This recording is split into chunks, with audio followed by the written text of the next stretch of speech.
Check, check. Okay. We are live, people. About to go live with Big Sam here.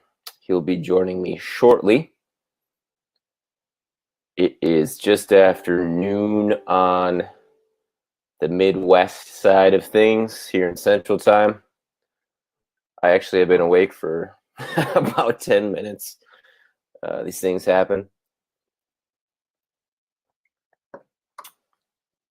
I'm guessing Sam and I will go a little deeper into big media, legacy media, new media. I want to ask him some questions about what the average IQ is of a prison guard, maybe, and some other fun stuff as well.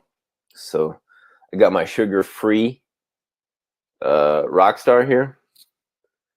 Not too many B vitamins because you can actually go into toxic shock if you take too many B vitamins. What's up, Dolly? Let me just get this lighting better. Okay. That's a little better. Thanks for joining, y'all. Fixing my hair because I know that annoys some people. I'm growing it out because I think I'm going to donate it to Locks of Love at some point, but it's not going to be for a while.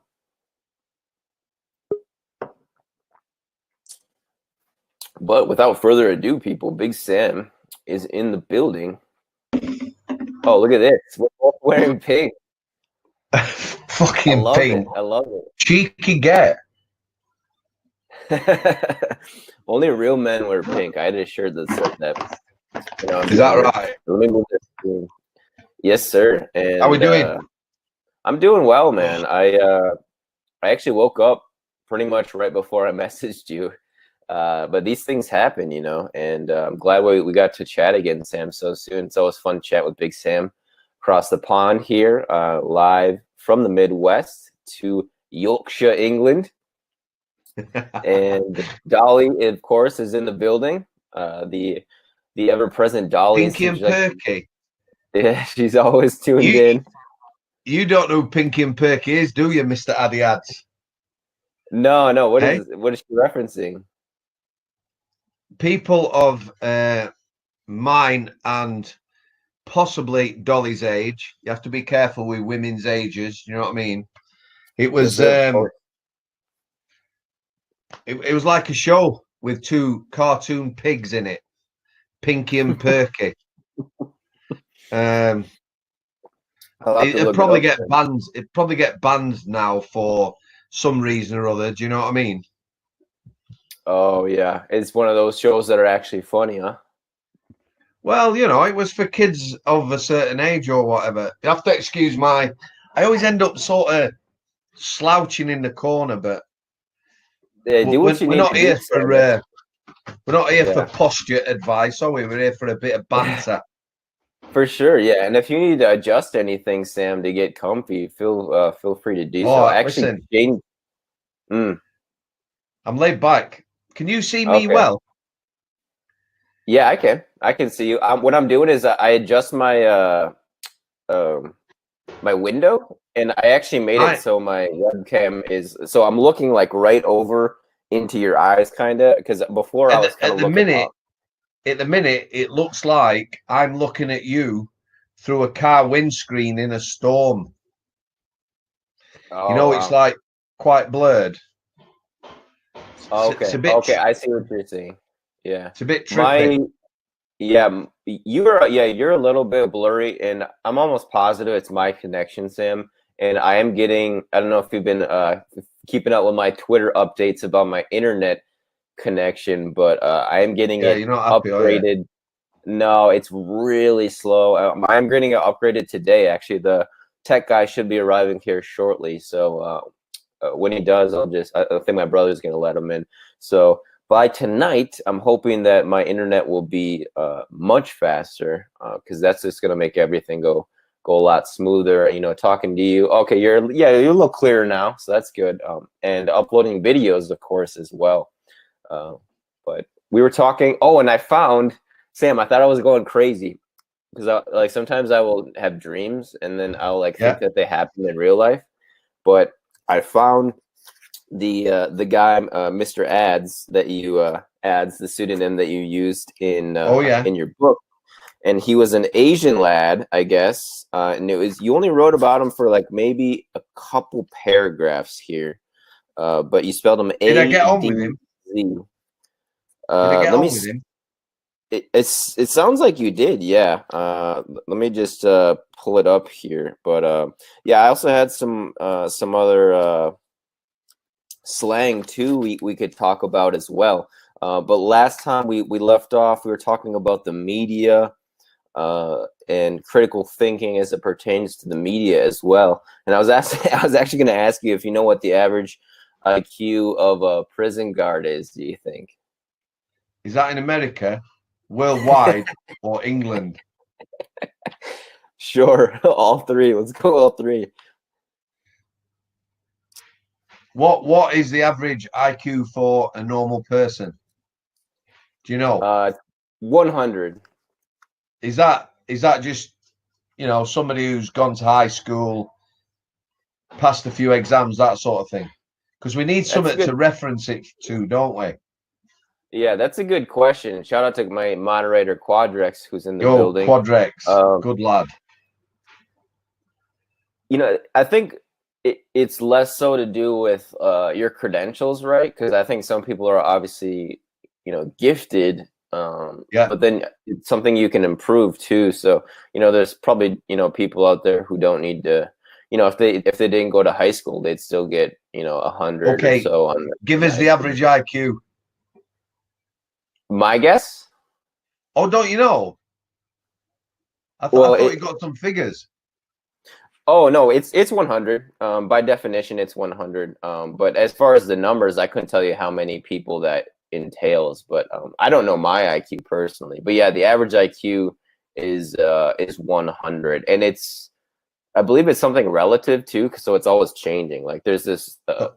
So what is it for a prison officer? My guess would be like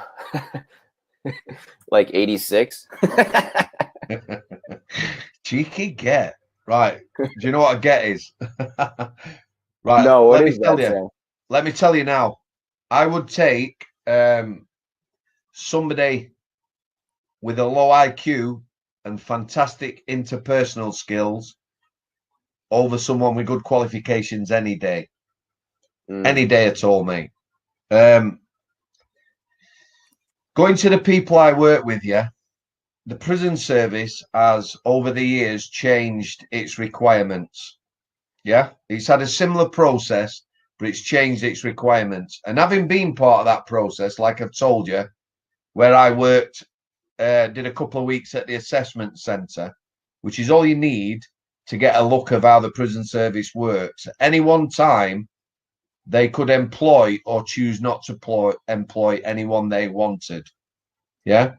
So even though you've got a selection process, they can choose not to pick someone or to pick someone, like I've said. So the process Yeah, itself so is they very flawed. can kind of admin drop people based on Yeah, anything, really. yeah. If they Yeah, didn't like them, as yeah. an assessor, if I didn't like somebody, I could fail them. Hmm. Interesting little story. This when I was at the assessment centre, like I've told you before, you have people doing role play, and we were upstairs watching video footage of people reacting to the role play. Yeah, so you would make an assessment. You could tell the people who got something about them. Yeah, he was actually an officer I knew from the private sector who had his assessment that or them 2 weeks I were there, who would have failed if I hadn't have been there. Yeah, because he came across his performance was terrible. So I actually said to a couple of the lads, look, you know what? I've worked with him. He's not a bad lad. I've worked with a lot worse. So he actually got through because of me. So we probably cheated a little bit there. However, So it sounds like he was a good guy, but he just was lacking a little bit of skills to start with. yeah, on the day he was poor, really poor. And he wouldn't have made the selection. So, that in itself is flawed for me. It should just be an interview process. a medical, fair dues, do a medical, but an interview process, or maybe several interviews. Yeah, and I didn't realize this either, but that's something that they do or they can do too with like the Navy SEALs when they go through buds. I've been watching this documentary. I may have mentioned it to you, No, I've Sam. been watching over the last 2 days a couple of Yeah, documentaries on Navy SEALs. really? Which ones, Sam? Which ones? You know Um, the name? no. The document. Well, it's not exactly a documentary. It's a guy on YouTube who is an ex-Marine who he looks at footage of like training, documentary footage and comments on it. So you Okay, actually, cool. yeah. So he was on about one or two people and where they were at and stuff like that, and how it works. And basically what he said was, if you're having a bad day, it doesn't necessarily take you out of the game, as it were. They'd rather someone sort of struggled to the end and got through the day rather than someone who was head and shoulders above everybody else and it was easy Yeah, or whatever. So they were yeah. looking at that sort of thing. Read a bit about that too, and you should send that channel over to me if you could, Sam, later, because it's something I'm really interested in. Yeah, But I'll tell you, it's good because you've got a real military guy assessing. He assesses various training, Foreign Legion, English mm, Marines, Paras, British Army, foreign armies, special forces, Russian special forces. It's really good because you get a good look at different training throughout the world with his sort of professional comments. Because he was like, he was a career soldier. He was a Marine for years and years and years. So it's just good to see how different forces train or whatever. yeah, it's really interesting stuff, and I'm still unsure. I may serve, like one term or not, like 3 or 4 years. I'm undecided, but regardless, it's something I find really fascinating, just how they train it, because Are you the considering military. going in the military?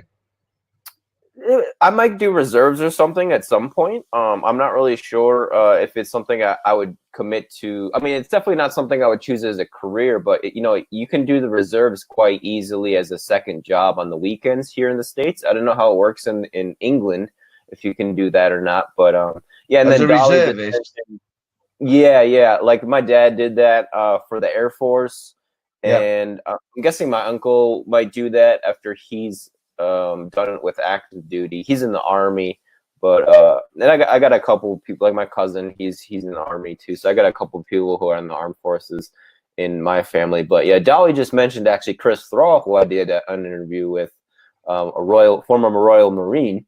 Yeah, he's a nice guy. Yeah, good guy. Really, his crazy life experiences. But Yeah. something I didn't realize either is they can just drop you, like you said, Sam, for pretty much any reason they want, even if you are good enough to make it through the training.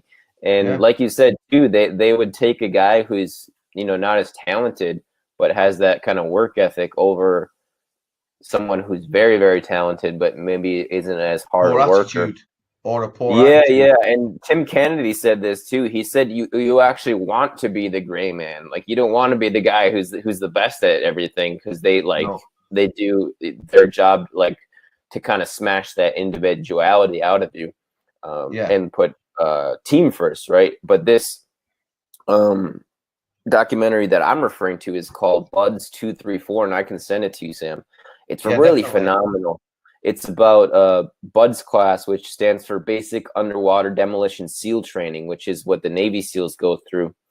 And they all have to pass it if they want to be SEALs. And this is the training that involves Hell Week, right? Which is 5 days of, I think they get 2 hours of sleep the whole time. And Yeah. it simulates combat and wartime, right? Yeah. And it's just so motivational, because you see all the guys, the guys who make it and the guys who don't. And some of the guys who don't, they can actually analyze, like I think they have the self-awareness to analyze why why they don't make it, and some of them just don't own up to it too, which definitely see that they don't admit that I just didn't want it that bad, or I don't have the skills right now to do that. So it's really interesting to see that pushing people to their absolute limits and see how they react. It is, and I remember asking Chris Troll. There were two lads who I went to school with. Yeah, one was my best mate, Terry Webster. The other one was called Sean Ryan, who I got on with. They were both, when you were doing cross country at school or sports, they were always the one that were in the woods having a fag and stuff like that. Yeah, yeah. Yeah. The sort of dropout types guys. And at 17, they both joined Royal Marines and were like career soldiers. They were the least two likely lads I would have expected to go that way. So it just shows you, doesn't it? Yeah, it's crazy how the military can bring that out in people. But I found that section here, Sam, that talks about ads, ADZ, and I'll just read the excerpt if that's okay, and then hopefully it'll ring a bell here. So one relates to ads. An Asian lad I'd shared friends and associates with in Sheffield. I can tell you about it now. That's all I need. I can tell you about it now. Okay. Yeah. So let me tell you now. He was a tough lad. He come from sort of come all from Bradford way, Pakistani, Muslim Pakistani. In Sheffield, our paths might well have crossed. We had mutual friends. When I was on K-Wing, it became apparent that he had friends who were my friends, and some of his friends, and maybe we'd been at parties that never crossed. And I was also in on the door of a nightclub talking to a bouncer one night in Sheffield. It's called The Niche. Rough nightclub, really rough.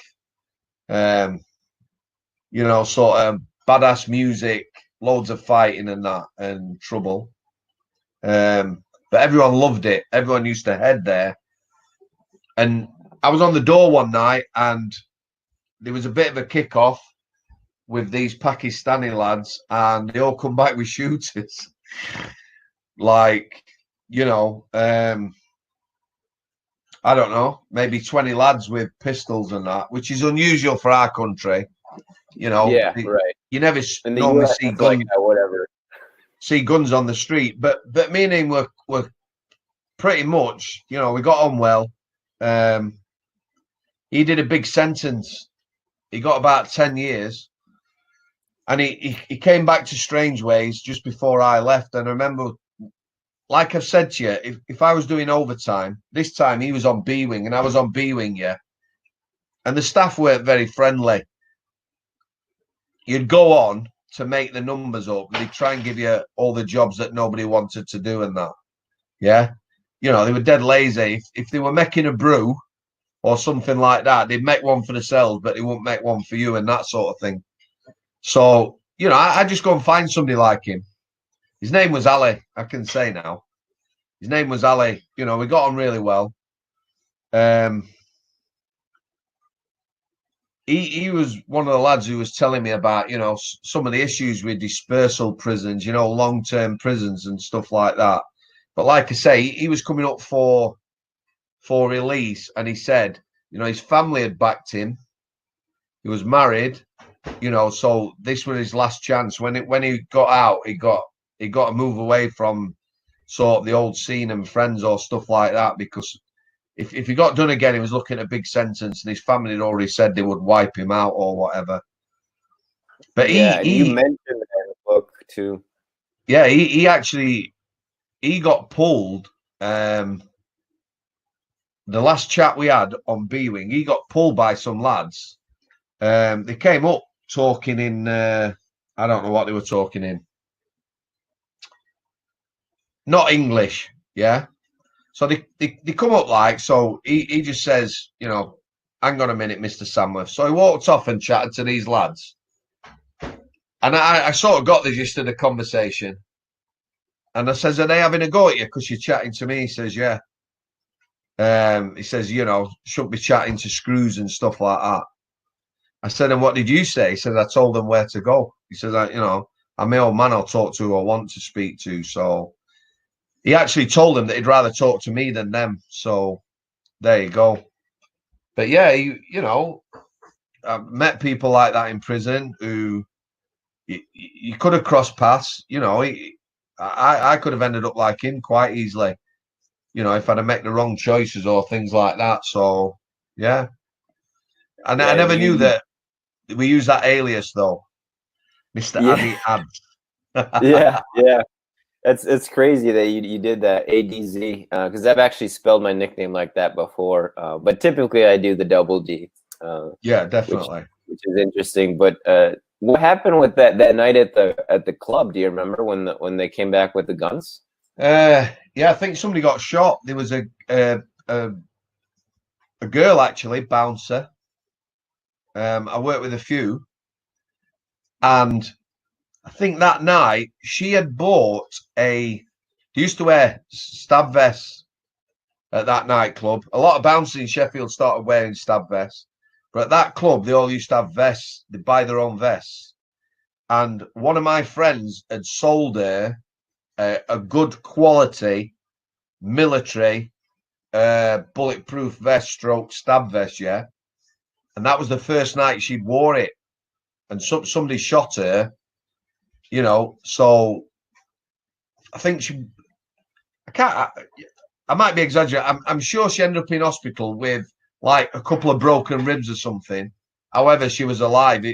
If she hadn't worn that vest, she'd have, you know, probably been seriously injured and at worst died. So, yeah. But you know what?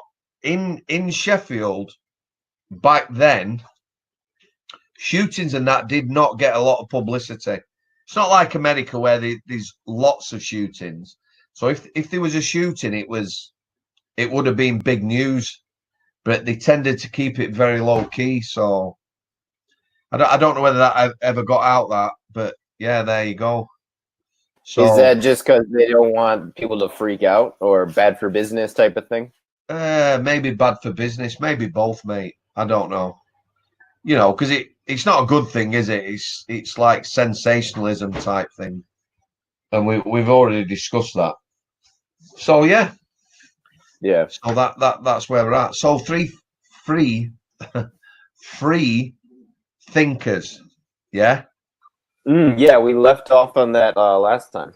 I guess I've started following a lot of people from watching Joe Rogan because he has a lot of people on, doesn't he? He'll have people with conflicting views on, and you know he has your sort of Jordan Petersons, your Ben Shapiro's, your Dave Rubins, who are all coming from different angles. You know, some work with facts and figures and that sort of thing. So I just like getting different points of view. Letting people. Cameron Hayes, our Sheffield native, and screw Sammy boy. Friendly stalker, Addy and Sam. I'm not a. Yeah, What's a Dolly. bunny boiler, Sam? Hey, Bunny did boiler? you not see it? A bunny Yeah, what is boiler. that? Have you not I seen don't know the what that means. the film Fatal Attraction? I have Oh, not. you're such a young right. A bunny boiler is like a stalker. There is a film Mm. called Fatal Attraction, yeah. So Michael Douglas is married. He has an affair. The woman he has an affair with turns out to be a nut job, starts affecting his life, threatening his family. And he comes home one day, him and the missus, and the pet rabbit is boiling away on the stove. Yeah, exactly. So stalkers and crazy people they call bunny boilers. Yeah. Okay, okay, gotcha. I actually think I've heard that reference before. I can't remember the Yeah. actress's name, but yeah, in an interview. But yeah, so you were saying Joe Rogan, and I agree. He does have fantastic guests on, and to be honest, that's really the only reason I listen to him because I don't think he's the best interviewer. I think he just talks too much, and he doesn't let certain people speak. Like Eddie Bravo, I love Eddie Bravo. If you know who that Yeah, is. Eddie Bravo is Oh, a he is funny guy. fantastic. He is so great. But He's off with the fairies, that lad, isn't he? off with the fairies. I got to use that Yeah. at some point. But yeah, Yeah, he has his own podcast too, which is great because he goes deeper into his kind of his theories and conspiracy ideas and all that. But yeah, if you want to go deeper into Joe Rogan, because he has a lot of great guests, a lot of A-listers, intellectuals, businessmen, and women and academics.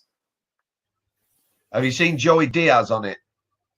Yeah, Big Joey Diaz. Yeah, he's got his own show too. That he's got that classic New York or New Jersey Italian accent too. He honestly doesn't give a shite, him, does he?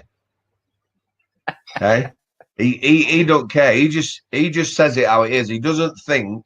He says it how it is. It's like, if you want to watch my podcast, fine. If you don't, do one.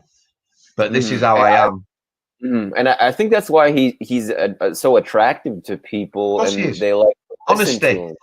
Yeah, honesty. Yeah, exactly. Yeah, especially Honesty's nowadays. The best, honesty's the best policy, mate. Yeah, and it took me a long time to get to that, but go ahead, Sam. No, we're going to talk about free thinkers, which we have. Watch Joe Rogan, guys. Plenty of free thinkers on there on every subject known to man. What else were we going to speak about? There was something you want to task me besides the ads bit to do with prison. I have a couple of Uncle Joey's a friend of mine. I have a couple more Uncle British Joey. Slang. British slang I could ask you about if that's cool, Sam. Yeah, fire away. Handy for the bean counters. Handy for the bean. Yeah, were you referencing politicians? I think 245. I'll read the whole sentence so we know. Yeah, put it in context. Okay, so I dare some will call that ageist and sexist. For me, it's just common sense. What are they arguing for? The right to be battered senseless? Handy for the bean counters and politicians, that isn't it? Yeah, people who they're ticking over. It's like a reference to sort of, well, it's a nothing job, but these people are important decisions, aren't they? But they're not helping anyone. Counting beans doesn't help anyone, does it? Hey? So it's sort of referring to them really as, they're just like pawns in a game of chess. They're not really helping or contributing, but they're in a privileged position. So, so they kind of have jobs that just kind of take up space in the machine, right? They're just cogs. And they get well paid for doing them jobs as well. So yeah, just like bean counters, aren't they? Okay. I got you. And I got another one. When I found the kid, he was down in the chapel with Henry, the prison chaplain, around 6'3", a gentleman with glasses and white hair. Henry looked like Captain Birdseye, only not as weathered. In the nick as with IMB. In the nick as with IMB. What is? I couldn't figure that one out. IMB is a independent monitoring board. Yeah, they're now called the Board of Visitors. They're volunteers who go into prison. They're supposed to be there for prisoners and staff. They have their own complaint system. So they'll follow up complaints. Prisoners can ask to speak to them. They'll usually go around segregations and healthcares, checking on the welfare of people and things like that. I met some lovely people, IMB, and then it was BOV, Board of Visitors. But for me, a good deal of them were just like busybodies. Nosy Parkers. They'd meet some of the high-profile prisoners, and you just knew, like I've said before, that when they were having the dinner parties, it'd be like, oh, guess who I saw today? I've been talking to so-and-so. Do you know what I mean? Yeah, and you mentioned that with Mark Bridger, too. Yeah, like Mark Bridger, yeah. You And know, I it was love like, the oh, scene that you Mark kind this and of Mark that, you know. yeah, I don't Um, understand that.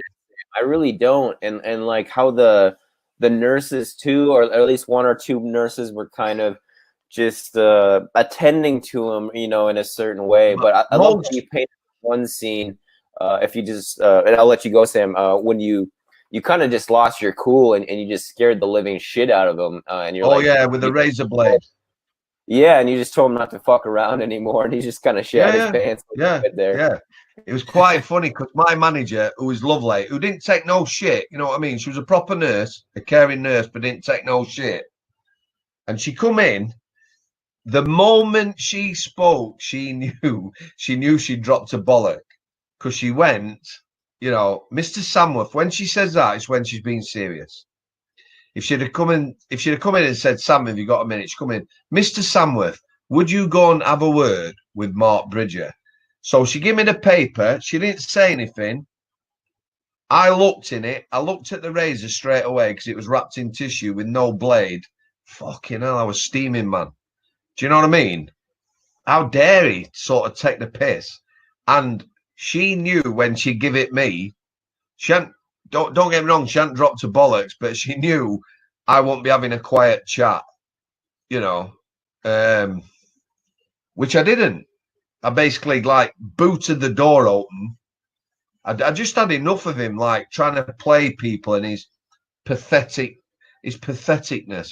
End of the day, he Yeah. willfully took a young child, a vulnerable young child, and killed her, and did God knows what else. And I wanted to punch the shit out of him. So Yeah, you yeah, called him pathetic to the core. yeah, definitely. So, Mm. but you know, afterwards, got to understand, we had a professional relationship, but we were good friends after. So when I'm done, I obviously slams the door like shut or whatever. And as I'm walking off, I had to say, you know, sort of huffing, yeah, thank you, Mr. Samworth, sort of thing, like. But you know, he got the point across. He didn't take the piss no more. So yeah, you know, I did have my moments. I could be the world's most patient man. I was thinking the other day about a young lad. I hadn't thought about him for years. When I was on K-Wing on the Twos landing, yeah, Twos landing, we just had 4 landings on K-Wing. We had a landing that was like a basement where the servery was and the gym, yeah. So that weren't a residential landing. There were no cells on that landing. They were just office space. So you come upstairs. So we had 3 landings: the twos, threes, and the fours. Just called twos because it was the second landing, threes because it was third floor, and fours because it was the fourth. But on that twos landing, we had a lot of cleaners. We had a lot of bad lads, and we used to keep some of the lads who were mentally unwell. They weren't necessarily, you know, they didn't need necessarily to be on healthcare because a lot of mental health people, you know, they live in the community. However, we had them on the twos landing because the staff above us and ourselves could keep an eye on them. You know, there were some self-harmers and people who generally might have been poor copers or victims of bullying. So we kept them on that landing so we could keep an eye on them. So this young lad, he'd always been, he'd very rarely been on healthcare, but he stopped taking his meds and he got really unwell. The problem with people with mental health is when they're doing well, taking the meds, yeah, they think they're okay, they think they're normal.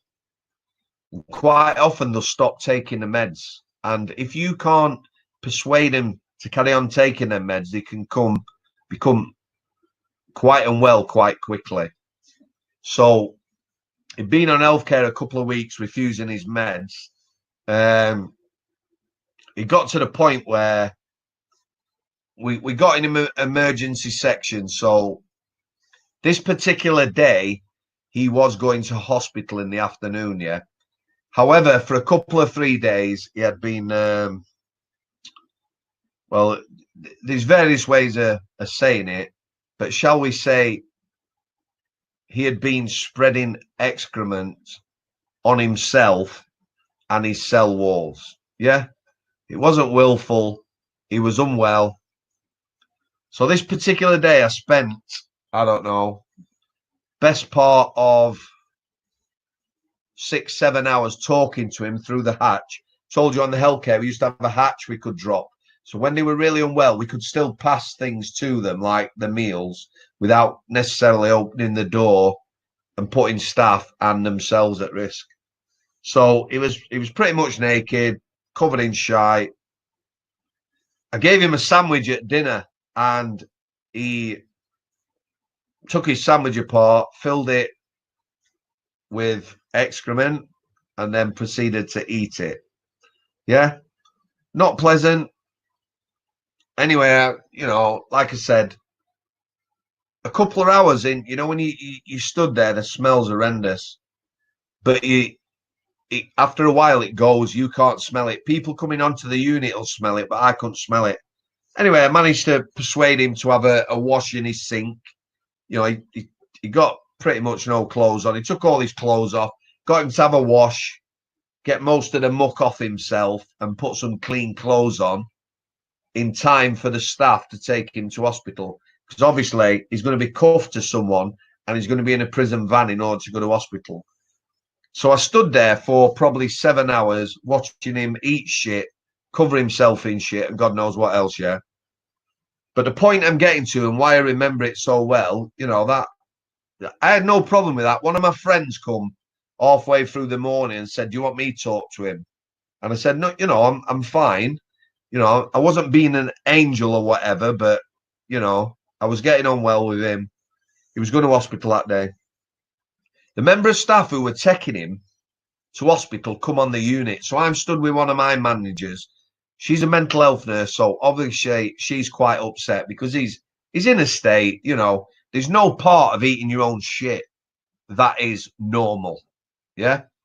You know, it's disturbing seeing people in that state of mind.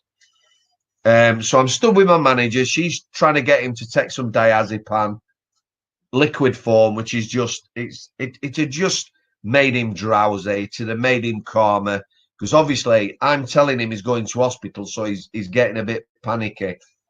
So this member of staff come on. I never liked this member of staff. From the stories I got told about him back in the day, one of these, you know, going cells, knocking shit out of people for no reason. You know, part of the brutality of the prison system, which I would have never been a part of, mate. I couldn't have worked then. Yeah. You know, 80s, 90s, whatever. I couldn't have worked under them conditions. And that's just me.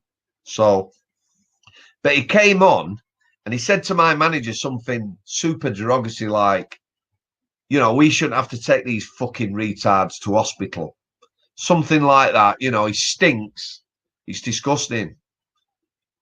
So I didn't say anything. I didn't have to. I looked at her, my manager, I knew, and she gave it him. She said, you know, this officer stood here for 7 hours talking to this guy. He's got him to have a wash, got him to put clean clothes on in order that you know, have a bit better trip to hospital with him and he's a bit calmer because they have to take him anyway. It's their job. And it's just sometimes these people are just so, you know, so cold. But that lad, I'd seen him a lot in prison. I'd seen him in Forest Bank. I'd seen him at Strange Ways on K-Wing. And just, again, just, you know, a couple of weeks, 10 days, a couple of weeks of not taking medication. He'd gone from someone who could cope in prison to, you know, strip naked, covering himself in excrement and eating it. They go that quick. So, yeah. He just come to mind the other day. I'd forgot about him. And I can remember all these guys' names as well. Like, you know, it's mad. It's mad how it comes to you. But there you go. It reminds me of another section that you that I read in your book, Sam, and I'll get to that in a second. Just going to go over some comments here. Sassy says that you can count my beans, Sam. And how rude! How rude! Quadrex has a question. Right. Officially, it's from Friday in England or Britain that you have to wear masks to go to the shop. So I haven't worn a mask yet. But yeah, it's happening. Apparently, Everybody's going to be wearing them or whatever. And if people don't wear them, they're going to get fined. I don't know how they're going to monitor that. But like I said, Mr. Addy Ads, I do an online shop now, and I go to that local farm shop. And I've been today there. They're lovely people, and it is very civilized. People give plenty of room. They've got it well organized. So I'll just carry on same as I am. I won't be going to supermarkets or anything like that. But Friday is D-Day. Yeah, I read too online that big stores like Target are making people wear them, or you can't shop there. I think starting in August sometime. I don't know exactly when, but we'll see how people react to that. I know some people were saying they're gonna just not shop there, but that's good that you have those local shops you can support there, Sam. And got one more. Do you know what? One from, yeah, go ahead, Sam. Go on. No. I was just saying, Dolly's got this Jake balls. If you could explain the Jake ball. Jake balls? A Jake ball? What's that? I don't know what she's on about. Okay, maybe Dolly could explain then. What were you going to say, Sam? No, I'm saying I have changed. We will continue. I'll continue going to the farm shop, because what I've realised is they sell everything we need. They sell fresh food, fresh meat, fresh vegetables, fresh bread. You can get all that. We're eating better and probably spending less than going to a supermarket. You know, I just go every 3 days.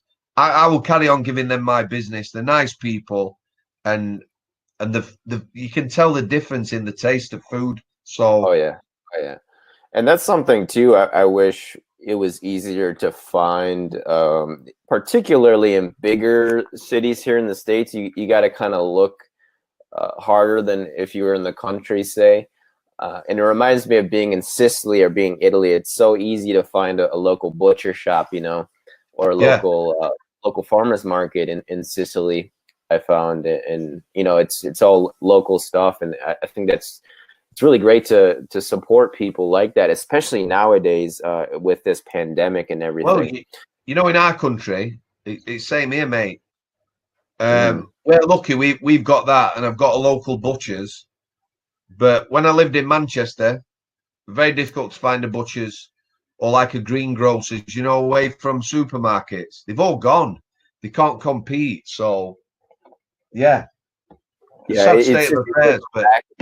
But that story you told about the mentally unwell lad, and how that one officer was basically just really dismissive of all that work you put in and trying to get him calm. It reminds me of another story that you tell in your book, which I recommend people check out. And you got quite a few reviews on Amazon now, Sam. Last time I checked, like 650 or 675 reviews. Most of them 800 now. Oh wow, really? That's fantastic. Yeah. And ticking on nicely. You spoke about how this one particular prisoner, his toddler died, his young daughter died. Oh, and God. Just this one officer was just so, like, I don't even, it's sociopathic at least. Right, let me tell you. Again, I never knew this prisoner's name, right? It was his first time in prison. He got a 2-week sentence, that's all. 2 weeks. So he's probably going to be in a week. Yeah? He'd been in literally a day, and his missus contacted the prison and said his toddler died. So he's going to serve 7 days. He's been in a day. His toddler's died. Why the fuck did they not let him go? Why did somebody somewhere not say, this guy's serving 7 days, he's just lost his child, a baby, let him go? So when I went to the wing, this officer, I worked with him on K-Wing, yeah. He'd moved wings by now, like I had.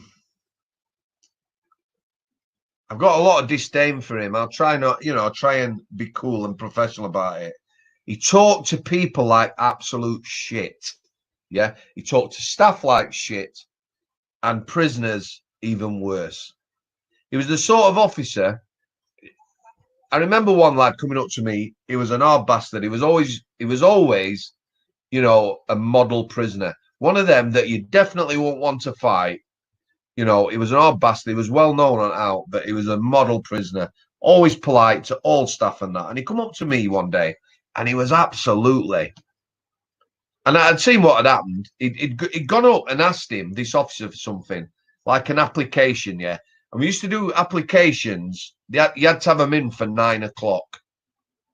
So if you come to me at 8, I give you an application. It's all done on computer now, but you might ask for, I don't know, for emergency phone credit because your man was in hospital and you'd used all your credit. Yeah. So this lad had gone up to him with one of these applications to give it him, and he said, "Nah, fuck off, lad. We've done." "Oh, fuck off, lad. It's 9 o'clock. We've done." So this lad went, you know, could you please do this? It's important. Like, it's only 9 o'clock. The office clock said 9. He looked at his watch. He went, 15 seconds past. Fuck off. I've told you, go away. Now, this lad were absolutely steaming. How he didn't just knock him straight out, I don't know. So he went away, and then he come back to me, and I said, and I would do this. I am not covering for him. You know, you talk to people like shit. I'm not going to defend you. And he said, "What's his problem?" I said, "Well, he's got a problem, obviously, Annie. So, you know, if you ever want anything doing, I'm on. Come to me. If he's on with somebody else you can't go to, just save it till I come on, yeah." And I said to him, you know, come back in 10 minutes when he's gone, and I'll do your application. That's not me going, "Oh, look at me," or anything like that. That's decency, isn't it? So that officer was on the wing where this young lad had gone to. It was the detox wing. So he's gone in. When you go into prison, whether you're a regular prisoner or it's your first night, part of that first night in prison, you should get an induction. That's an officer sits down with you. So, Mr. Addy Ads, is it your first time in prison? Yeah. Okay, here's what's going to happen. Get your head down tonight. Tomorrow, you go to the induction wing. They'll tell you how to make phone calls, how to write letters, how to, you know, that's what it is. It's basically settling in someone down, reassuring them they're going to be all right, telling them, you know, the next day they'll start the induction process. So this lad hasn't had a first night. That's a no-no, that, you know, it's a big no-no. The chaplain has gone to see him and told him that his child has died. Yeah, on the wing. So when the chaplain's gone, the chaplain has told the wing staff, you know, you've got a prisoner whose young child has died. Now, I don't know. Most of the people I work with, most of them, even the bad ones, would understand that and be understanding. But the staff on that wing that day were, you know, the worst, the lowest of the low. So they'd locked him up. He got no phone credit, no access to anyone. He's just been told his child's dead. And he started kicking off like you would, kicking his door. Yeah. Basically, they gave him nothing. They wrote him off. So when I went to the wing to pick him up for this escort, because I don't know, someone volunteered me to go on this funeral escort. The lad wasn't there. How they spoke about him, you know, this officer's telling me, "Oh, he's a scumbag. He's been kicking his door all night," or whatever. He's in the chapel now. I said to him, his kid's died. His child's 6-month-old or whatever's died. He went, "That's not my fucking problem." So, you know, that's just how it is. That weren't a good day. The funeral escort itself weren't a good day. The staff that were on it with me were dogs. Absolute dogs. At the funeral side, at the side of the grave, I've never seen a child buried before. Tiny, tiny coffin. Yeah. There's this guy, I'm cuffed to the guy. Yeah. his missus, his partner, is opposite with like maybe a mum or somebody. There's the vicar, there's about 6 of us at the graveside. They're burying a 6-month-old child. It was terrible. She's looking at him, he's looking at her. They obviously loved each other. They've lost the child. He's got about 3 days to serve. You know, I do not understand that part of it at all. But then, you know, the vicar is doing his best job. Obviously, it's not a good situation. And the van, which is like 40 meters away, they're having a smoke and laughing and joking. That's all I can hear. You know, Vickers, you know, bless his child, they're doing that. And all I can hear, these fucking idiots laughing and joking. Seriously. This is what I'm saying about that job. When I think about that funeral, it was incredibly sad. How they treated that lad was incredible. You know, it's just poor. And that's not just me, Addy. You can see yourself, mate. Fucking let him go. Let him grieve or whatever. He doesn't need to be locked up 3 more days. But them staff, they were just dogs, absolute dogs. So it was a bad day. I'd never been to a child's funeral before. It was a bad experience. And this is what I always say. Made worse by the scumbag officers who were on that escort with me. Yeah? No dignity. You know, they could have sat on van, shut doors and just, you know, kept quiet. But all you could hear were them laughing and joking. Terrible. On the way there, we were late leaving the prison. I remember this as well. On the way there, we were late. So the driver says to the guy in charge of the escort, you know, we need to get off. We're going to get stuck in traffic. Do you know what he said? I don't care. It's not my fucking funeral. That's in front of the lad. I'm cuffed to the lad whose 6-month-old child's died. And this prick says, I don't fucking care. It's not my funeral. You know, that's just lower than low. Yeah. So that's why I will never, ever, you know, prison officer, it's not a professional job. I work with some professionals. I work with some fantastic people. And people always have to remember that. Yeah. I work with some fantastic people, but there were some absolute dogs as well. It winds me up. Even now, it's still, you know, gets me angry. Well, I think knowing that despite that there were and are still, even if they're a minority, you know, prison officers like you, Sam, I think that gives people hope for sure. Because I think for people with certain upbringings too, it's really hard to fathom that level of callousness and almost sadomasochism too. It's really borderline, like, you know, sadomasochism. But it reminds me of this interview I saw recently with this minister from Canada. His name is Kevin Annett, and he said he's probably late 50s now, I would guess. But he said that he used to believe that people were born good, and he says he no longer believes that now. He thinks that like a soul, or your soul, has to be kind of like worked on, and I kind of think of it like maybe like a blade or some sort of blacksmith work, where you have to, you know, work on it and sharpen it and keep it sharp, which, you know, I think I used to believe that too,